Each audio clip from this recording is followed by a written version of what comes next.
ಚಿನ್ನಸ್ವಾಮಿ ಸ್ಟೇಡಿಯಂನ ಮುಂಭಾಗದಲ್ಲಿ ನಡೆದಂತಹ ಕಾಲ್ತುಳಿತ ಪ್ರಕರಣದ ನಂತರ ಈ ಒಂದು ಕ್ರೀಡಾಂಗಣದಲ್ಲಿ ಮತ್ತೆ ಕ್ರಿಕೆಟ್ ಪಂದ್ಯಾವಳಿಗಳು ನಡೆಯುತ್ತೋ ಇಲ್ವೋ ಅನ್ನುವ ಸಾಕಷ್ಟು ಪ್ರಶ್ನೆಗಳಿಗೆ ಕಾರಣವಾಗಿತ್ತು. ಆದರೆ ಈಗ ಆ ಲಕ್ಷಣ ಕಂಡು ಬರ್ತಾ ಇದೆ. ಮ್ಯಾಚ್ಗಳು ಮತ್ತೊಮ್ಮೆ ನಡೆಯೋದಕ್ಕೆ ಎಲ್ಲಾ ರೀತಿಯಾದಂತಹ ಸಿದ್ಧತೆ ನಡೀತಾ ಇದೆ ಅಂತೇಳಿ. ಅದರ ಮೊದಲ ಭಾಗವಾಗಿ ಇವತ್ತು ಚಿನ್ನಸ್ವಾಮಿ ಸ್ಟೇಡಿಯಂನಲ್ಲಿ ಹೋಮ ಹವನ ಪೂಜೆ ಪುನಸ್ಕಾರಗಳು ನಡೆದಿದೆ. ಈ ರಿಪೋರ್ಟ್ ನೋಡ್ಕೊಂಡ್ ಬನ್ನಿ. ಆರ್ಸಿಬಿ ಸಂಭ್ರಮಾಚರಣೆ ವೇಳೆ ಚಿನ್ನಸ್ವಾಮಿ ಮೈದಾನದಲ್ಲಿ ಆದಂತಹ ಕಾಲ್ತುಳಿತ ಪ್ರಕರಣಗಳ ಬಳಿಕ ಚಿನ್ನಸ್ವಾಮಿ ಮೈದಾನದಲ್ಲಿ ಪಂದ್ಯಾಟಗಳು ನಡೆಯಲು ಅನ್ನುವಂತಹ ಒಂದಿಷ್ಟು ಗೊಂದಲಗಳು ಸೃಷ್ಟಿಯಾಗಿತ್ತು. ಇದೀಗ ಡಿಸೆಂಬರ್ 24ರಿಂದ ವಿಜಯ್ ಹಜಾರೆ ಟ್ರೋಫಿ ಏನು ನಡೆದು ಬರಲಿಕ್ಕಿದೆ. ಈ ಒಂದು ಟ್ರೋಫಿ ನಡೆದು ಬರುವ ಹಿನ್ನೆಲೆಯಲ್ಲಿ ಮೈದಾನದಲ್ಲಿ ಆದಂತಹ ಎಲ್ಲಾ ಸಮಸ್ಯೆಗಳಿಗೆ ಪರಿಹಾರ ಆಗಲಿ, ದೇವರು ಅನುಗ್ರಹವನ್ನ ನೀಡಲಿ ಅನ್ನುವಂತಹ ನಿಟ್ಟಿನಲ್ಲಿ ಇದೀಗ ಹೋಮ ಹವನವನ್ನ ಆರಂಭ ಮಾಡಿಕೊಂಡಿರುವಂತದ್ದು. ಪ್ರಮುಖವಾಗಿ 24ನೇ ತಾರೀಕಿನಂದು ವಿಜಯ್ ಹಜಾರೆ ಟ್ರೋಫಿ ಸಾಗಿ ಬರಲಿಕ್ಕಿದೆ. ವಿಜಯ್ ಹಜಾರೆ ಟ್ರೋಫಿಯಿಂದ ಪಂದ್ಯಾಟಗಳು ನಿರಂತರವಾಗಿ ನಡೆದು ಬರುತ್ತೆ. ಈ ಹಿನ್ನೆಲೆಯಲ್ಲಿ ಈ ಒಂದು ಮೈದಾನದಲ್ಲಿ ಯಾವುದೇ ರೀತಿಯಾದಂತಹ ಅಹಿತಕರ ಘಟನೆಗಳು ಕ್ರೀಡಾಪಟುಗಳಿಗಾಗಿರಬಹುದು, ಮತ್ತೆ ಕ್ರಿಕೆಟ್ ಅನ್ನ ನೋಡ್ಲಿಕ್ಕೆ ಬಂದಂತಹ ಕ್ರೀಡಾಭಿಮಾನಿಗಳಿಗೆ ಆಗಿರಬಹುದು, ಯಾವುದೇ ರೀತಿಯಾದಂತಹ ಒಂದಿಷ್ಟು ತೊಂದರೆ ಆಗದೆ ಇರಲಿ ಅನ್ನುವಂತಹ ನಿಟ್ಟಿನಲ್ಲಿ ಹೋಮವನ್ನ ಶುರು ಮಾಡಿರುವಂತದ್ದು. ಪ್ರಮುಖವಾಗಿ ನವಗ್ರಹ ಹೋಮ ಆಗಿರಬಹುದು, ಗಣಪತಿ ಹೋಮ ಆಗಿರಬಹುದು, ಈ ರೀತಿಯಾದ ಸುಮಾರು 4-5 ಹೋಮಗಳನ್ನ ಮೈದಾನದ ಒಳಭಾಗದಲ್ಲೇ ಮಾಡ್ಲಿಕ್ಕೆ ಇವತ್ತು ಕೆಎಸ್ಸಿನ ಪದಾಧಿಕಾರಿಗಳು ಮತ್ತೆ ನೂತನವಾಗಿ ಆದಂತಹ ಅಧ್ಯಕ್ಷರೇನಿದ್ದಾರೆ ಅವರೆಲ್ಲ ಸೇರಿಕೊಂಡು ಹೋಮವನ್ನ ಮಾಡಿರುವಂತದ್ದು. ಸುಮಾರು 6 ಜನ ಪುರೋಹಿತರು ಈ ಒಂದು ಹೋಮದಲ್ಲಿ ಭಾಗಿಯಾಗಿದ್ದು, ಪ್ರಮುಖವಾಗಿ ಚಿನ್ನಸ್ವಾಮಿ ಮೈದಾನದಲ್ಲಿ ಆದಂತಹ ಕಾಲ್ತುಳಿತ ಪ್ರಕರಣದ ಬಳಿಕವಾಗಿ ಚಿನ್ನಸ್ವಾಮಿ ಮೈದಾನದಲ್ಲಿ ಒಂದಿಷ್ಟು ಅನುಮಾನಗಳು ಸೃಷ್ಟಿಯಾಗಿತ್ತು.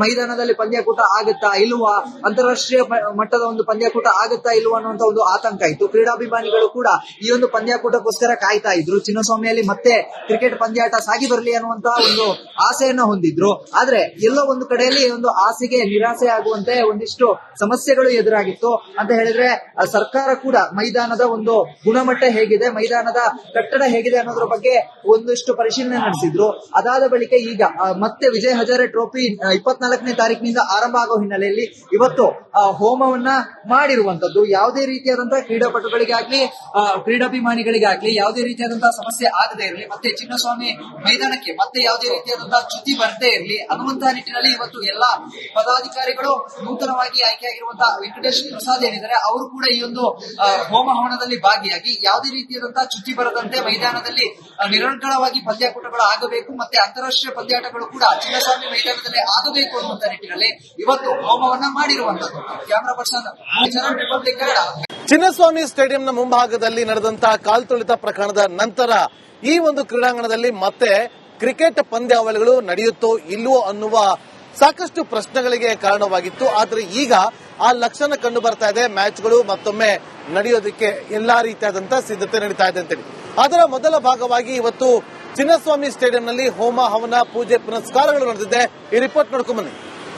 ಆರ್ಸಿಬಿ ಸಂಭ್ರಮಾಚರಣೆ ವೇಳೆ ಚಿನ್ನಸ್ವಾಮಿ ಮೈದಾನದಲ್ಲಿ ಆದಂತಹ ಕಾಲ್ತುಳಿತ ಪ್ರಕರಣಗಳ ಬಳಿಕ ಚಿನ್ನಸ್ವಾಮಿ ಮೈದಾನದಲ್ಲಿ ಪಂದ್ಯಾಟಗಳು ನಡೆಯಲು ಅನ್ನುವಂತಹ ಒಂದಿಷ್ಟು ಗೊಂದಲಗಳು ಸೃಷ್ಟಿಯಾಗಿತ್ತು. ಇದೀಗ ಡಿಸೆಂಬರ್ 24ರಿಂದ ವಿಜಯ್ ಹಜಾರೆ ಟ್ರೋಫಿ ಏನು ನಡೆದು ಬರಲಿಕ್ಕಿದೆ. ಈ ಒಂದು ಟ್ರೋಫಿ ನಡೆದು ಬರುವ ಹಿನ್ನೆಲೆಯಲ್ಲಿ ಮೈದಾನದಲ್ಲಿ ಆದಂತಹ ಎಲ್ಲಾ ಸಮಸ್ಯೆಗಳಿಗೆ ಪರಿಹಾರ ಆಗಲಿ, ದೇವರು ಅನುಗ್ರಹವನ್ನ ನೀಡಲಿ ಅನ್ನುವಂತಹ ನಿಟ್ಟಿನಲ್ಲಿ ಇದೀಗ ಹೋಮ ಹವನವನ್ನ ಆರಂಭ ಮಾಡಿಕೊಂಡಿರುವಂತದ್ದು. ಪ್ರಮುಖವಾಗಿ 24ನೇ ತಾರೀಕಿನಂದು ವಿಜಯ್ ಹಜಾರೆ ಟ್ರೋಫಿ ಸಾಗಿ ಬರಲಿಕ್ಕಿದೆ. ವಿಜಯ್ ಹಜಾರೆ ಟ್ರೋಫಿಯಿಂದ ಪಂದ್ಯಾಟಗಳು ನಿರಂತರವಾಗಿ ನಡೆದು ಬರುತ್ತೆ. ಈ ಹಿನ್ನೆಲೆಯಲ್ಲಿ ಈ ಒಂದು ಮೈದಾನದಲ್ಲಿ ಯಾವುದೇ ರೀತಿಯಾದಂತಹ ಅಹಿತಕರ ಘಟನೆಗಳು ಕ್ರೀಡಾಪಟುಗಳಿಗಾಗಿರಬಹುದು, ಮತ್ತೆ ಕ್ರಿಕೆಟ್ ಅನ್ನ ನೋಡ್ಲಿಕ್ಕೆ ಬಂದಂತಹ ಕ್ರೀಡಾಭಿಮಾನಿಗಳಿಗೆ ಆಗಿರಬಹುದು, ಯಾವುದೇ ರೀತಿಯಾದಂತಹ ಒಂದಿಷ್ಟು ತೊಂದರೆ ಆಗದೆ ಇರಲಿ ಅನ್ನುವಂತಹ ನಿಟ್ಟಿನಲ್ಲಿ ಹೋಮವನ್ನ ಶುರು ಮಾಡಿರುವಂತದ್ದು. ಪ್ರಮುಖವಾಗಿ ನವಗ್ರಹ ಹೋಮ ಆಗಿರಬಹುದು, ಗಣಪತಿ ಹೋಮ ಆಗಿರಬಹುದು, ಈ ರೀತಿಯಾದ ಸುಮಾರು 4-5 ಹೋಮಗಳನ್ನ ಮೈದಾನದ ಒಳಭಾಗದಲ್ಲೇ ಮಾಡ್ಲಿಕ್ಕೆ ಇವತ್ತು ಕೆಎಸ್ಸಿನ ಪದಾಧಿಕಾರಿಗಳು ಮತ್ತೆ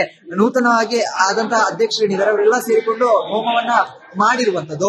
ಸುಮಾರು 6 ಜನ ಪುರೋಹಿತರು ಈ ಒಂದು ಹೋಮದಲ್ಲಿ ಭಾಗಿಯಾಗಿದ್ದು, ಪ್ರಮುಖವಾಗಿ ಚಿನ್ನಸ್ವಾಮಿ ಮೈದಾನದಲ್ಲಿ ಆದಂತಹ ಕಾಲ್ತುಳಿತ ಪ್ರಕರಣದ ಬಳಿಕವಾಗಿ ಚಿನ್ನಸ್ವಾಮಿ ಮೈದಾನದಲ್ಲಿ ಒಂದಿಷ್ಟು ಅನುಮಾನಗಳು ಸೃಷ್ಟಿಯಾಗಿತ್ತು.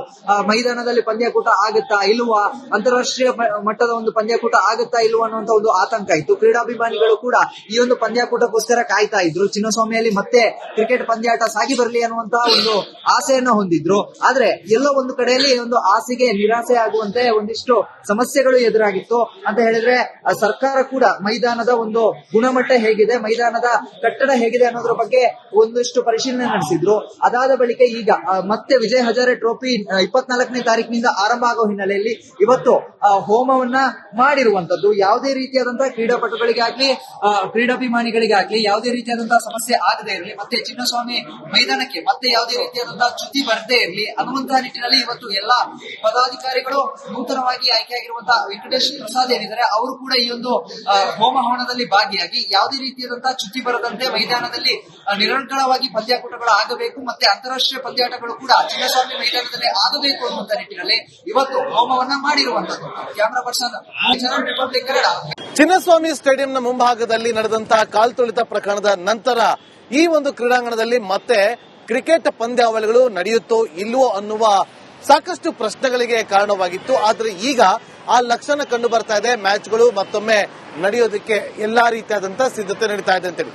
ಅದರ ಮೊದಲ ಭಾಗವಾಗಿ ಇವತ್ತು ಚಿನ್ನಸ್ವಾಮಿ ಸ್ಟೇಡಿಯಂನಲ್ಲಿ ಹೋಮ ಹವನ ಪೂಜೆ ಪುನಸ್ಕಾರಗಳು ನಡೆದಿದೆ. ಈ ರಿಪೋರ್ಟ್ ನೋಡ್ಕೊಂಡ್ ಬನ್ನಿ.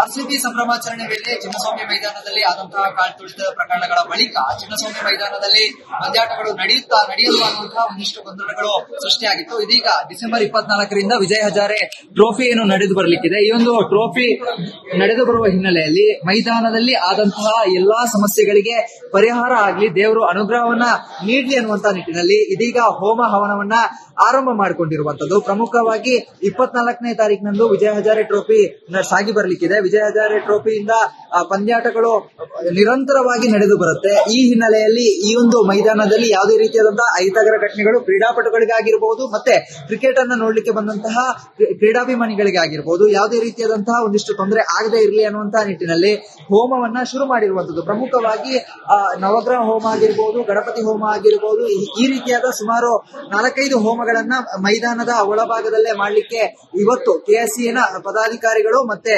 ನೂತನವಾಗಿ ಆದಂತಹ ಅಧ್ಯಕ್ಷರೇನಿದ್ದಾರೆ ಅವರೆಲ್ಲ ಸೇರಿಕೊಂಡು ಹೋಮವನ್ನ ಮಾಡಿರುವಂತದ್ದು. ಸುಮಾರು 6 ಜನ ಪುರೋಹಿತರು ಈ ಒಂದು ಹೋಮದಲ್ಲಿ ಭಾಗಿಯಾಗಿದ್ದು, ಪ್ರಮುಖವಾಗಿ ಚಿನ್ನಸ್ವಾಮಿ ಮೈದಾನದಲ್ಲಿ ಆದಂತಹ ಕಾಲ್ತುಳಿತ ಪ್ರಕರಣದ ಬಳಿಕವಾಗಿ ಚಿನ್ನಸ್ವಾಮಿ ಮೈದಾನದಲ್ಲಿ ಒಂದಿಷ್ಟು ಅನುಮಾನಗಳು ಸೃಷ್ಟಿಯಾಗಿತ್ತು. ಮೈದಾನದಲ್ಲಿ ಪಂದ್ಯಾಕೂಟ ಆಗುತ್ತಾ ಇಲ್ವಾ, ಅಂತಾರಾಷ್ಟ್ರೀಯ ಮಟ್ಟದ ಒಂದು ಪಂದ್ಯಾಕೂಟ ಆಗುತ್ತಾ ಇಲ್ವಾ ಅನ್ನುವಂತ ಒಂದು ಆತಂಕ ಇತ್ತು. ಕ್ರೀಡಾಭಿಮಾನಿಗಳು ಕೂಡ ಈ ಒಂದು ಪಂದ್ಯಾಕೂಟಕ್ಕೋಸ್ಕರ ಕಾಯ್ತಾ ಇದ್ರು. ಚಿನ್ನಸ್ವಾಮಿಯಲ್ಲಿ ಮತ್ತೆ ಕ್ರಿಕೆಟ್ ಪಂದ್ಯಾಟ ಸಾಗಿ ಬರಲಿ ಅನ್ನುವಂತಹ ಒಂದು ಆಸೆಯನ್ನ ಹೊಂದಿದ್ರು.